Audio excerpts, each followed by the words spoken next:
તો ગીર અમરેલી સહિત આસપાસના વિસ્તારોમાં સિંહોના મનુષ્યો પર વધતા હુમલાના બનાવોને લઈ ચિંતા વ્યક્ત થઈ રહી છે। આ મુદ્દે વાઇલ્ડ લાઇફ ફોટોગ્રાફર ભૂષણ પંડ્યાએ નિવેદન આપ્યું છે, જેમાં તેમણે મહત્વપૂર્ણ અપીલ કરી છે।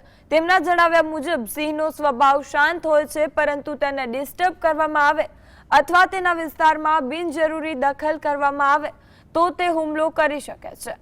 તેમણે લોકોને ઇલીગલ લાયન શોથી દૂર રહેવા અને સિંહને ક્યારેય નજીકથી જોવા કે પરેશાન ન કરવા અપીલ કરી છે।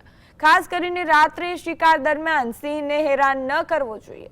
સિંહનો ખોરાક મનુષ્ય નથી, પરંતુ સાવચેતી અને નિયમોનું પાલન કરવામાં આવે તો આવા હુમલાઓ સરળતાથી ટાળી શકાય છે। પરંતુ આ મનુષ્ય સર્જિત હુમલાઓ છે। સિંહ છે એ ટેરિટરી વાળું એનિમલ છે, એની ટેરિટરીમાં એની હદમાં કોઈ પણ બહુ નજીક જાય તો એને ગમતું નથી, એટલે લોકોએ દૂર રહેવું જોઈએ।